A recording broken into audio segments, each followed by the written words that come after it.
Vincent, vous savez que quand je pense à vous, je pense que quand j'avais 50 ans, moi, le dernier acteur connu avec lequel j'ai travaillé avait 50 ans aussi. Et c'était Jean Rochefort. Ça suffit pour vous, ça?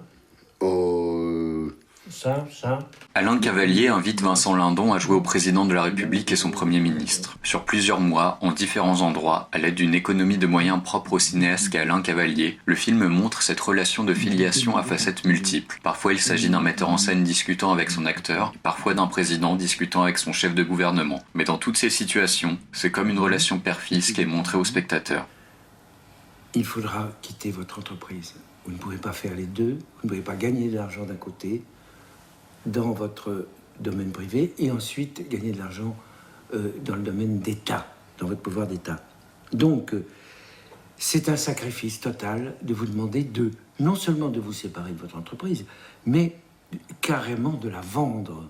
Le film dresse l'histoire et sa fabrication d'un président qui souhaite mettre en œuvre une échelle de rémunération maximale comme il y en a une minimale. La proposition de loi est bloquée par le Parlement et les deux politiciens se retrouvent en bataille pour les prochaines élections. Le président, conciliant avec les députés, propose un rapport de 1 à 15. Mais le Premier ministre veut rester sur un rapport plus radical de 1 à 10. Celui-ci remporte la bataille, le fils a comme détrôné le père. Si le film montre tantôt Alain Cavalier discutant avec Vincent Lindon, tantôt un chef d'État discutant avec un chef de gouvernement, il n'utilise pour autant jamais de rupture, pas de action ni de coupé, parfois propre à ce procédé, qui explicite le réel de la fiction. Les scènes sont filmées avec la même économie de moyens dans un pareil rapport de subordination. Ce faisant, l'œuvre ne jongle pas d'une facette à l'autre, mais fait fondre l'une dans l'autre. Le résultat est un produit troublant qui traque les artifices et explicite justement la complexité tout comme l'universalité d'une relation de filiation.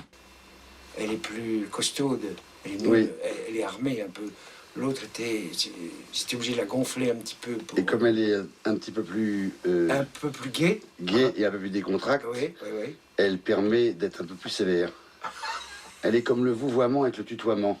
Pater n'est pas seulement constitué de plusieurs couches de lecture par les différents niveaux d'incarnation des protagonistes. Il questionne aussi pragmatiquement et concrètement l'accumulation de la richesse. Car si la proposition de loi de limitation des salaires n'est pas explicitée dans ses conditions d'application et qu'elle peut apparaître comme naïve, le film, dans son exécution, montre un cinéma pauvre, dénué de fioritures et exécuté dans une économie de moyens techniques qui revient à une forme d'essence du médium artistique. 3 000 €.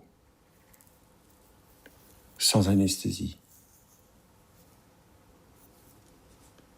Est-ce que c'est le président qui a fait ça ou est-ce moi?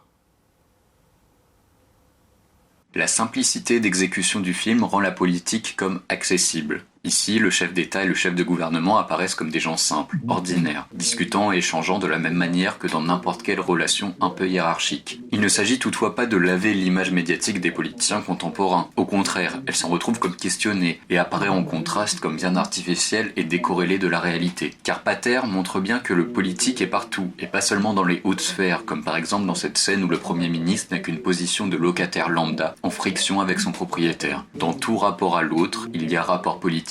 J'ai dit, je ne vois pas où vous entendez dans « je ne m'oppose pas, je suis pour ». Ne pas s'opposer, c'est pas être pour. Non, je ne m'oppose pas à ce qu'il y a un ascenseur pour les gens du 5e, du 4e, accessoirement moi quand j'aurai envie de le prendre. Mais moi, j'aime la vie sans ascenseur. Je descends toujours sans ascenseur parce que je suis toujours très pressé et très énergique, j'ai pas le temps de l'attendre.